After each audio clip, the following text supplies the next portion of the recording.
지난주에 들었던 말씀 가운데 특별히 속량, 값 없이 의롭다 하심, 그리고 간과라고 하는 이 말뜻에 대해 살펴보았습니다. 우리는 간과한다 하는 이 말씀이 출애굽기에서부터 흘러나온 말씀인 것을 살펴볼 수 있었고, 하나님께서 심판을 간과하실 때에는 어린 양의 피와 살이 반드시 요구되는 것을 우리는 본문 말씀을 통해 확인할 수가 있었습니다.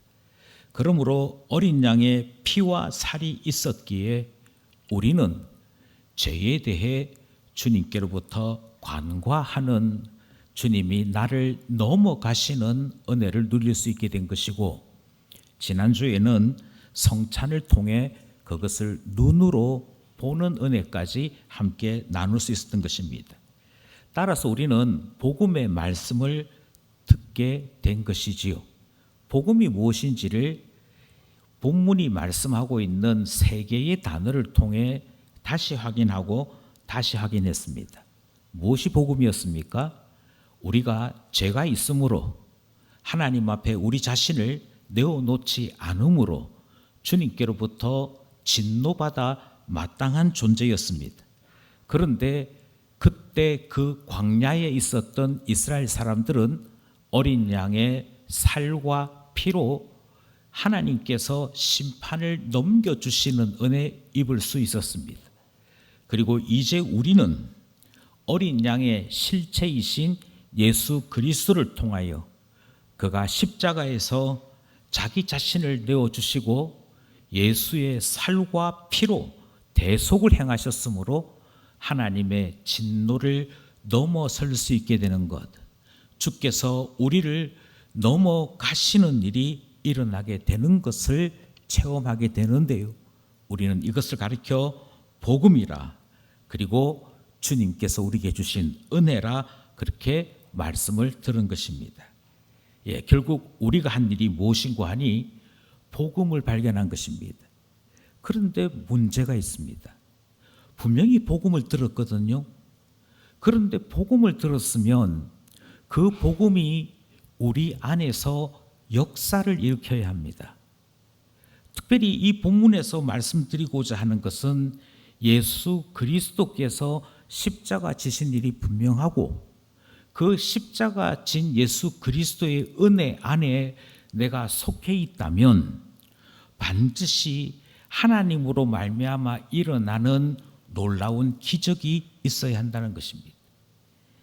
복음에는 반드시 이와 같은 하나님의 능력이 나타난다 하는 것을 우리는 바울을 통해 이미 들었기 때문입니다. 우리가 들었던 말씀 로마서 1장 16절 말씀입니다. 16절 말씀 함께 합독하겠습니다. 시작. 내가 복음을 부끄러워하지 아니하노니 이 복음은 모든 믿는 자에게 구원을 주시는 하나님의 능력이 됨이라. 먼저는 유대인에게요 그리고 헬라인에게로다. 복음을 우리는 분명히 하나님의 능력이다 그렇게 배웠습니다. 내가 복음을 안다면, 또는 내 안에 복음이 있다면 이제부터는 나의 삶 속에 내 안에 하나님의 능력이 나타나는 것, 그게 복음 아는 것입니다. 이것은 로마서 1장 16절만의 말씀이 아닙니다. 우리가 지난 몇 주 동안 함께 했던 오늘 본문에서도 동일하게 이 말씀이 되풀이 됩니다. 25절입니다.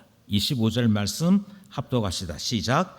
이 예수를 하나님이 그의 피로써 믿음으로 말미암은 화목제물로 세우셨으니 이는 하나님께서 길이 참으시는 중에 전에 지은 죄를 관과하심으로 자기의 의로우심을 나타내려 하심이라.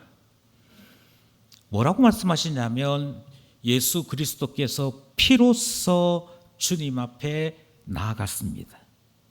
그랬더니 하나님께서 길이 참으시는 중에 그 십자가로 말미암는 대속의 은혜를 확인하신 것이고, 이 확인하심을 따라 이 예수의 십자가로 말미암아 우리에게 관과되어지는 복음, 은혜가 나타났음을 말씀하시지요. 그리고는 결론을 이렇게 맺습니다.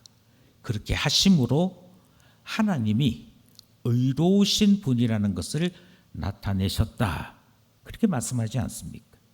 그러니 복음에는 하나님의 능력이 나타나야 되는 것이고 하나님의 의로우심이 나타나야 한다.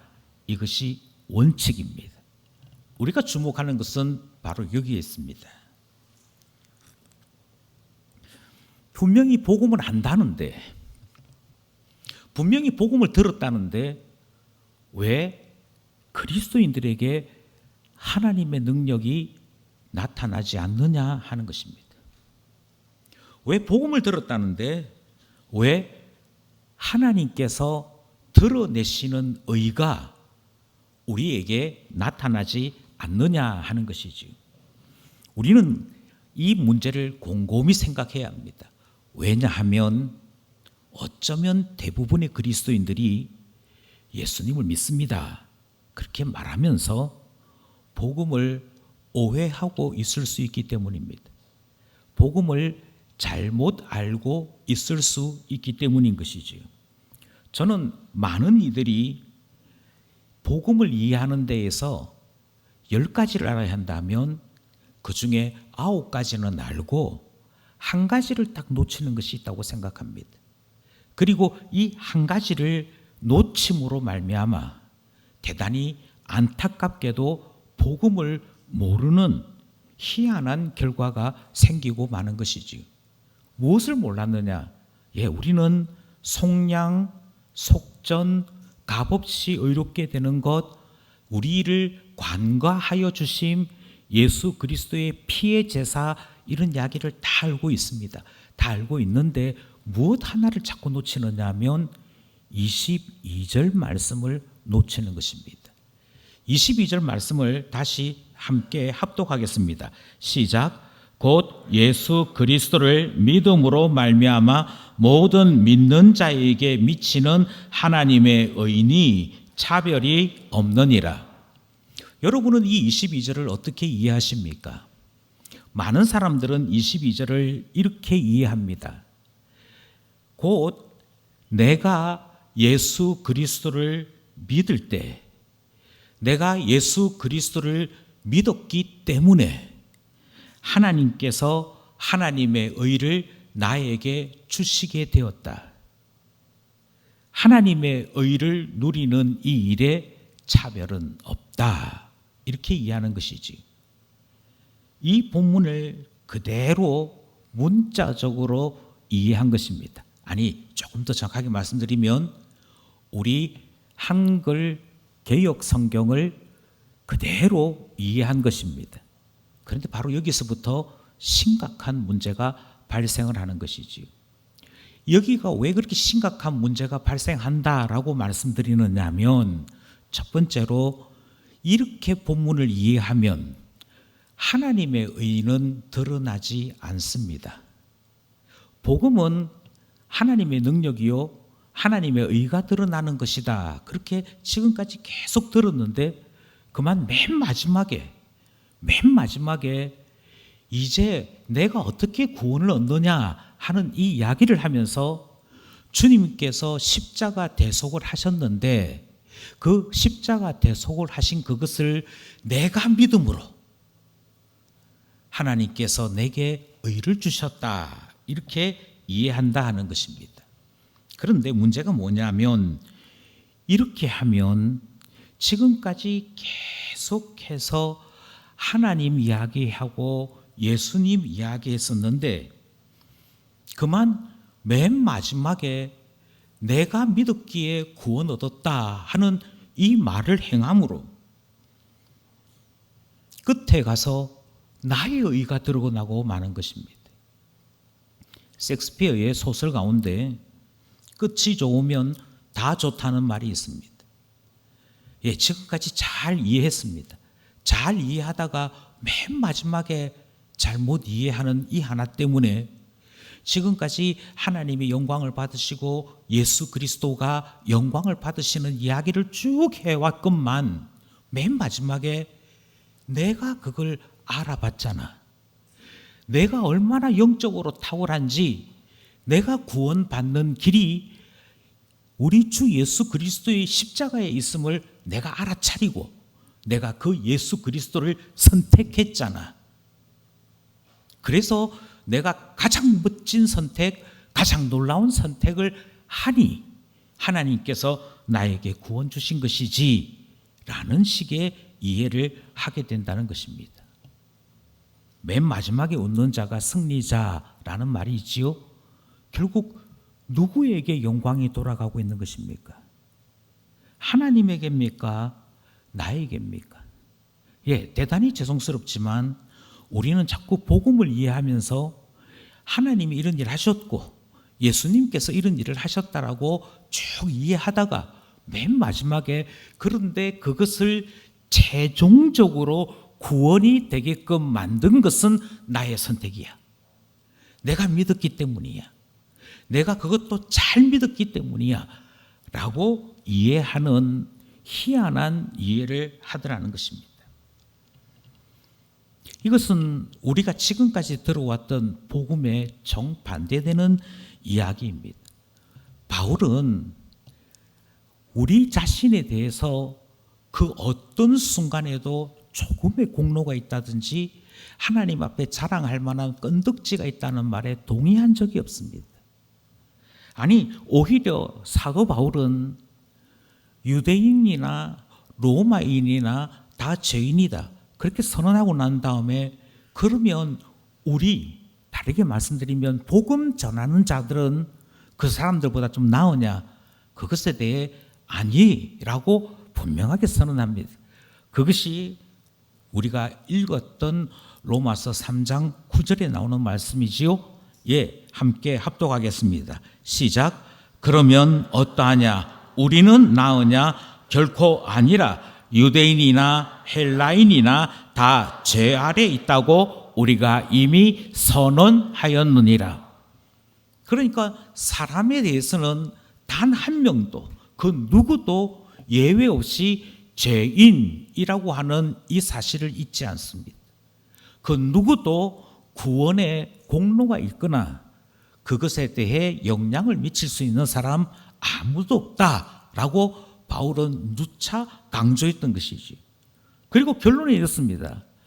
하나님 앞에 모두가 죄인이므로 하나님의 영광에 이를 자가 없으므로 결코 우리는 자랑해서는 안 되고 모든 영광, 모든 이 일에 대한 칭찬은 성부 하나님과 예수 그리스도에게 돌아가야 할 것을 지금까지 가르치고 있는 것입니다. 그것이 3장의 이야기입니다.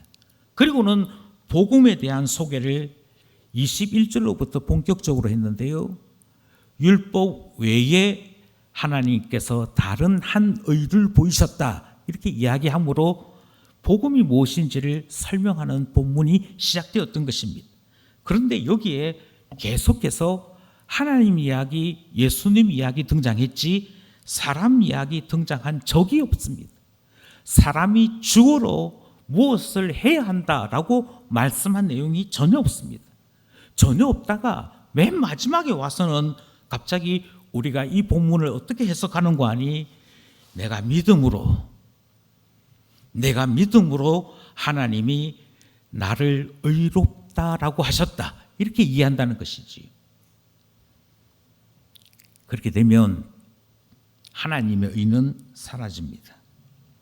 이미 말씀드린 그대로 믿었으니까 구원 얻었지라는 이야기가 등장하는데요. 이것은 이단인 구원파가 이해하는 구원 방식입니다.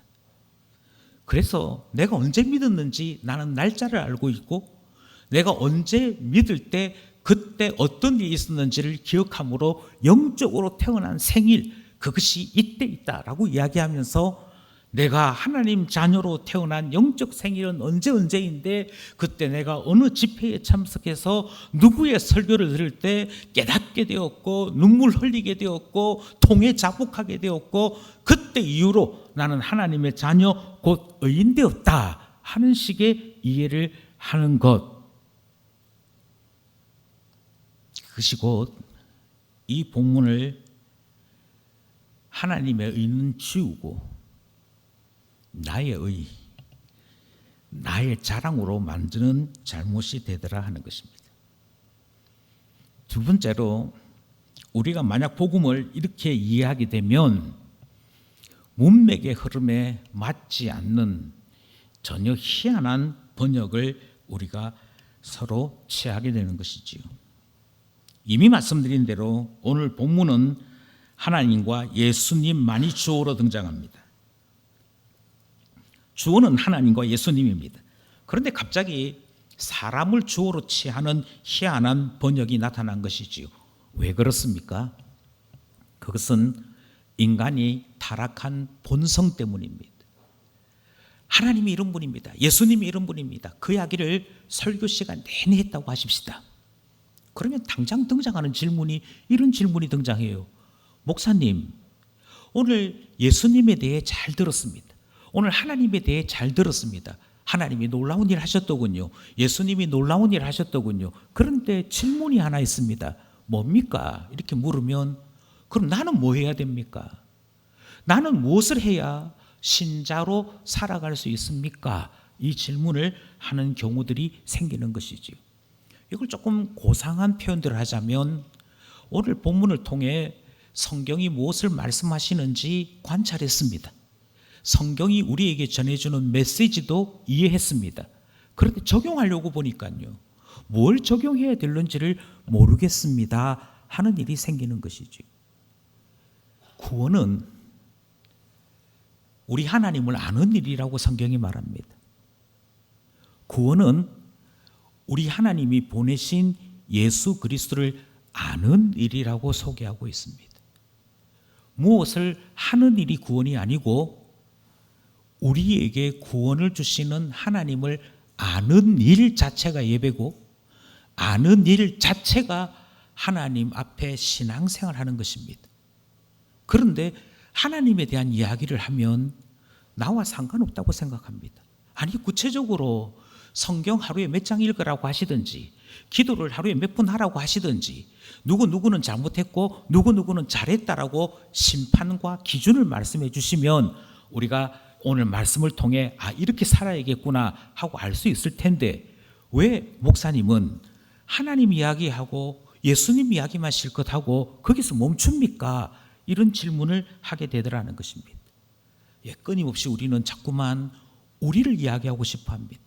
내가 무엇을 깨달았고 내가 무엇을 행하였으므로 나는 신자야, 나는 구원받을 만한 자격이 있어, 이 이야기를 하게 되는 것이지요.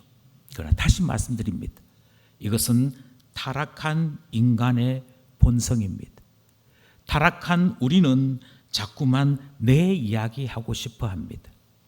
더 놀라운 사실은 우리는 교묘히 속임으로 하나님 앞에 하나님의 의보다도 우리 자신의 의를 자랑하려 하기 시작하는 것이지요. 교회 다니는 사람이 있습니다. 교회 다니는 사람이 있는데 예수 믿는 사람은 이렇게 살아야 합니다. 예수 믿는 사람은 이런 행동을 해야 합니다를 이야기할 때 대부분의 것은 잘 순종합니다. 우리가 예수의 사람으로서 밤을 새워 한번 기도해 보자. 희한하게 밤을 새워 기도하지 않은데도 잠이 많은 성도들조차도 눈 비벼가면서 그 철야기도, 그 심야기도회에 참여하는 것을 여러 번 확인할 때가 있습니다. 내일 아침 일찍 출근해야 됨에도 고난주간에 참여하는 많은 분들을 볼 때가 있습니다. 그런데 뭐가 안 되는 줄 아십니까? 너 고난받아야 돼, 너 고생해야 돼, 너 봉사해야 돼, 이때는 합니다. 그런데 딱 하나 안 되는 게 있습니다. 아무리 말해도 고쳐지지 않는 것이 하나 있습니다. 고부 갈등입니다. 예수 믿는 사람들의 가정에도 고부 갈등이 존재하더라는 것입니다. 아니, 좀 더 정확하게 말씀드리면 자녀에 대한 사랑이 자녀에 대한 집착이 신앙보다도 앞지르는 것을 자주 경험합니다. 도대체 나는 고생할 수 있는데 내 자녀가 고생하는 것은 볼 수 없다. 이런 원리와 원칙이 등장하는 것이지. 저희 집 이야기를 해서 죄송합니다만 저희 어머니께서 저를 키우실 때 자주 하셨던 말씀이 있습니다. 얘야, 공부해라. 공부해야 출세한다. 그 다음 말이 저는 아주 인상 깊었습니다. 너의 부모가 속옷을 팔아서라도, 강단이라서 이렇게 표현합니다. 실제 저희 어머니 발언은 낡은 빤스를 팔아서라도 너 공부하는 일에 보태주겠다. 그렇게 말씀하셨습니다. 이것이 저희 어머니만의 이야기가 아닙니다. 저희 어머니께서 또 하나 말씀하신 것이 있습니다. 얘야, 우리 부부 살아가는 데는 우리 부부가 먹고 사는 일을 하려는 데는 이렇게 열심히 일할 필요가 없다. 우리가 열심히 일하는 이유는 너 공부 가르치려고, 너 키워보려고 너의 부모들이 열심히 일하는 것이다. 그렇게 말씀하십니다. 예, 그래서 어떻게 되느냐면 나는 고생해도 됩니다. 그런데 절대로 용납이 안 되는 것이 있습니다. 내 자녀들이 고생하는 것은 용납할 수가 없습니다. 그렇기 때문에 생겨난 한국 교회 안에 희한한 일 하나가 있습니다. 원래 학생 예배를 10시에 드리던 교회가 있었습니다. 저희 교단 교회는 아닙니다. 그런데 이 유사한 일은 교단과 상관없이 여러 군데에서 일어났습니다. 10시에 예배를 드렸는데 어느 날 이 예배 시간이 8시로 바뀌었습니다. 주일학교 유초등부가 9시에 시작하는데도 불구하고 유초등부보다도 고등학교 고등부 예배가 8시에 더 먼저 시작되었습니다. 이유는 간단했습니다. 입시가 다가오다 보니 주일에도 공부해야 된다라는 생각을 가진 것이지. 그런데 학원이 9시부터 시작합니다. 그 학원 시간을 맞추기 위해 10시였던 예배 시간을 8시로 당긴 것입니다. 그리고 그 다음 이런 주의사항이 전달되었습니다.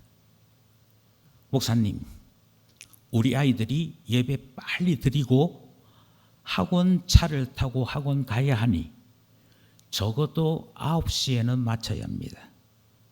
9시에 마쳐야 교회 앞에 있는 학원 차를 타고 학원에 가서 공부할 수 있습니다. 그래야 소위 스카이 대학에 들어갈 수 있습니다. 얘네들은 1분 1초가 아까운 아이들이라 꼭 지켜주셔야 합니다. 그런데 그만 철없는 부목사님이 이 이야기를 들었음에도 몇 주 지난 어느 부활절 가까운 날에 예배를 무려 1시간 20분 드렸습니다.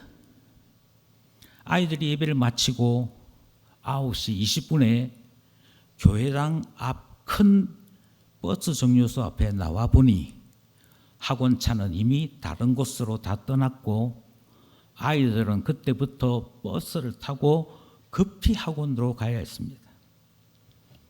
문제는 이 일을 지켜보던 부모들이 담임 목사 목양실로 찾아온 것입니다. 이 경쟁 사회에서 1분 1초가 아까운데 어떻게 우리 교회 부목사는 우리 자녀들이 망하라고 마치 기도라도 하는 듯이 왜 늦게 맞춰서 학원차 태워주지 않느냐 하는 원성을 했고, 그 다음 요구사항이 그러므로 오늘 설교를 길게 한 부목사는 잘라야 한다 라고 소리친 것입니다. 참으로 더 슬픈 것은 결국 그 부목사님은 그 교회를 그만두었습니다.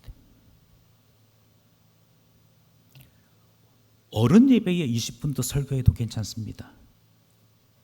강사가 와서 제가 설교를 좀 더 길게 해도 되겠습니까? 그러면 당신들이, 자기 자신들이 예배를 길게 드리는 거 그거 용납합니다. 그런데 희한하지요. 자녀는 안 됩니다. 자녀들이 교회에서 청소하는 꼴을 볼 수가 없고, 자녀들이 오래 교회당에 머물며 기도해야 하는 꼴을 보지를 못합니다. 자녀들이 하나님의 은혜로 살아갈 수 있음을 확신하는 그거 기뻐하지 않습니다. 왜냐하면 내 새끼요, 내 소망이요, 내 생명이기 때문입니다. 그러니 자녀들에 대한 여기에는 반드시 그 자녀를 키우기 위해 배고픔을 감당했고 눈물을 감당했고 회사에서 또는 직장에서 사업터에서 당하는 여러 어려움을 견뎌낸 내 이야기, 내의 부모로서 행하였던 그 놀라운 헌신, 그것을 반드시 맛보기를 원하고 확인하기를 원하는 우리 안에 숨겨진 자기의에 대한 집착이 있는 것입니다.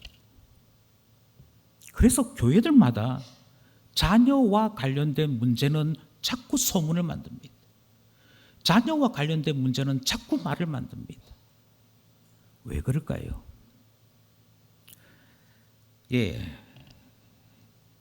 우리는 바울이 로마서 3장에서 하나님에 대한 이야기, 예수 그리스도에 대한 이야기만 하는 것을 발견해야 합니다. 사람 이야기 여기 없습니다. 다시 말씀드립니다. 고부간에도 하나님에 대한 이야기에 집중하십시오. 자녀 교육에도 하나님에 대한 이야기를 집중하십시오. 자녀에게 이렇게 물어보십시오. 하나님께서 너에게 무엇을 소명으로 주셨느냐? 하나님께서 너에게 어떤 은사를 주셨느냐? 하나님께서 너의 인생에 어떤 비전을 주셨느냐? 거기서부터 하나님 만나도록 해야 하고, 거기서부터 진로가 결정되도록 해야 되고, 거기에서부터 하나님 손으로 만들어지는 내 자녀 되도록 하는 것. 그래서 내 자녀가 잘 되었을 때 하나님이 하셨습니다. 그게 하나님께 의를 돌려드리는 것이고 영광을 돌려드리는 것 아니겠습니까? 그런데 자꾸만 착각해서는 안 된다 하는 사실을 우리는 다시 한번 기억하는 것이지요. 세 번째 이유가 있습니다. 세 번째 이유는 문법에 맞지 않습니다. 우리는 종종 원문을 살펴보자 이런 말을 할 때가 있습니다. 로마서는 헬라어로 기록되었습니다. 그리고 그 헬라어 문법에 맞게끔 3장 22절을 제대로 번역하면 본문의 뜻은 이렇게 됩니다. 곧 예수 그리스도의 신실하심으로 모든 믿는 자에게 하나님의 의가 나타나게 되었고 이 일에는 차별이 없습니다. 이렇게 번역해야 합니다. 다시 말씀드립니다.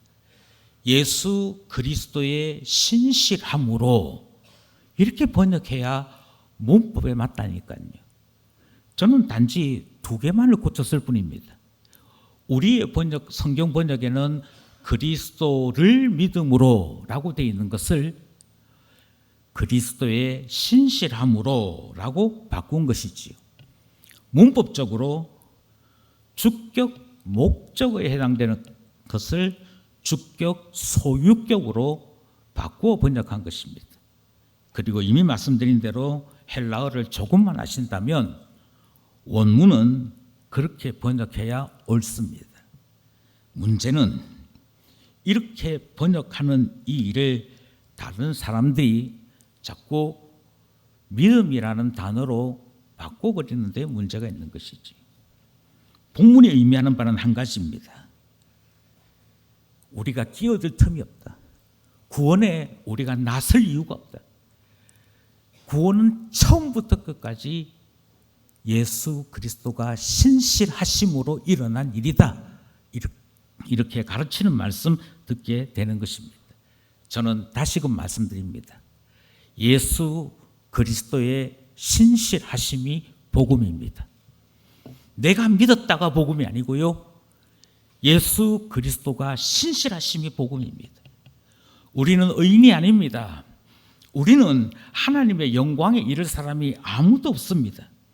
만약 우리에게 조금이라도 소망 가질 만한 끈덕지가 있었더라면 자기 자신을 개발하고 도덕을 함양하며 윤리를 철저하게 지킴으로 구원받을 사람이 되라라고 이야기했을 것입니다. 그런데 우리는 그 모든 것에 어떤 소망도 가지지 않습니다. 왜냐하면 모든 사람이 죄를 지었으므로 하나님의 영광에 이를 수 없는 존재이기 때문입니다. 구원이 어떤 가능성도 우리에게 없었습니다. 그럼에도 불구하고 구원받는 자가 될 수 있었던 한 가지 이유는 나 때문이 아닙니다. 예수 그리스도 때문입니다. 어떤 사람들은 율법을 지킴으로 구원 얻는 것 생각했습니다. 그런데 여러분, 율법으로는 죄를 깨달을 뿐이었지 않습니까? 그 율법 조항 내가 지키지 못하는 것 확인했습니다. 예, 죄인이어서 그렇습니다. 레위인들이 하나님 앞에 속량으로 드려짐으로 내가 구원 얻는 길을 찾을 수도 있었습니다.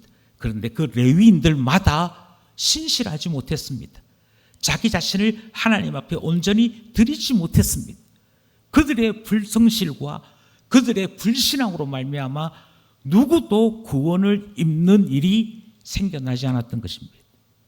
돈을 주는 일이 하나 있었습니다. 그런데 그 돈은 임시 방편일 뿐, 우리가 죄를 기억하고 우리의 허물을 기억하는 가운데 항상 들어야 했는데, 심지어 우리 스스로 죄를 범하였음에도 죄라고 고백하지 아니하므로 돈을 내는 것이, 속전을 내는 것이 아무 의미가 없어지게 되었습니다. 예, 결국 우리의 타락이 문제였습니다. 우리의 불성실이 문제였습니다. 그 누구도 율법의 기준을 따라 자기 자신을 신실하게 함으로 구원을 완성하는 이가 없었던 것입니다. 그런데 예수님이 오셨습니다. 예수 그리스도께서 창세전에 우리 하나님 아버지와 함께 했던 약속을 지키시기 위해 이 땅에 오셨습니다. 그것이 세상 죄를 짊어지는 어린 양 되는 것임을 아심에도 오셨습니다. 예수 그리스도가 신실하심으로 구원이 시작된 것입니다. 이 땅에 오신 예수 그리스도께서 수치와 모욕을 당하셨습니다. 그에게서 어떤 것도 흠모할 만한 것이 없음을, 사람들이 그래서 욕하고 비난할 것을 예수님이 아심에도 이 땅에서 공생애를 시작하셨습니다. 예수님이 신실하셔서 그렇습니다. 예수 그리스도께서 신실하심으로 모욕당하는 순간에 저들이 시비를 붙여올 때 하늘에 있는 12영도 더 되는 하늘의 군사, 천군 천사를 동원하여 그 악한 자들을 썰어버릴 수도 있었습니다. 그런데 우리 예수님은 그렇게 하지 않으셨습니다. 그의 능력으로 십자가 지는 일에 회피하거나 모면하거나 도망하시지 않으셨습니다. 십자가 앞에서 예수 그리스도는 한없이 뜨셨습니다. 왜냐하면 십자가는 죽음이요, 우리 하나님 아버지께로부터 저주받는 일이었기에 3번씩이나 이 고난의 잔이 지나가게 해달라 기도한 것을 우리는 알고 있습니다. 그러나 그럼에도 아버지의 뜻이 십자가 지는 일인 것을 예수 그리스도께서 확인하셨을 때 예수 그리스도는 신실하심으로 그 십자가에 오르셨습니다. 그가 순종하기를 아버지 내 영혼마저도 받아주십시오 라고 소리칠 만큼 주께서 말씀하신 것 다 이루었습니다 라고 선언하실 만큼 주님은 신실하셨습니다. 그가 틀림없이 충성스러운 자로 주님의 말씀대로 하나님의 뜻대로 자기 자신을 내어주는 일 행하신 것이고 그 십자가는 많은 사람들의 죄를 용서받는 주님 앞에 아름다운 제물이 되었던 것이지. 그리고 성경은 이렇게 얘기합니다. 예수 그리스도가 신실하여 자기 자신을 내어놓는 피 흘림을 행함으로 하나님께서 그것 보시고 우리의 죄를 간과해 주셨다라고 말씀하는 것 아니겠습니까? 그러니 우리는 아닙니다. 우리가 한 것은 아무것도 없습니다. 만약 우리가 구원받았음으로 인해 놀라게 된다면 하나님 때문입니다. 세상에 어떻게 저런 사람도 구원받을 수 있을까? 어떻게 저런 사람도 교회 다닐 수 있을까? 사람들이 깜짝깜짝 놀라게 된다면 다시 말씀드립니다. 거기 교회를 다니는 신자들이 고상하거나 교양이 있거나 착해서가 아닙니다. 죽어마땅한 죄인임에도 예수 그리스도의 신실하심으로 간과하여 주신 하나님이 영광 받으실 분이다. 그 아들을 주신 하나님, 아버지의 뜻대로 자기 자신을 내어주신 예수님이 영광 받으실 분이다 라고 하는 사실을 우리는 본문을 통해 듣는 것입니다. 사랑하신 여러분, 그러므로 구원을 어떻게 받았는지 정확하게 하셔야 합니다. 복음을 정확하게 하셔야 됩니다. 우리 하나님이 이렇게 하셨고 예수님이 이렇게 하셨는데 내가 최종적으로 믿음으로 말미암아 이 땅에 구원이 일어나게 되었어 라는 식의 이해를 하고 계신다면 아직도 복음을 모르는 것입니다. 그러면 누군가 이렇게 물을 것입니다.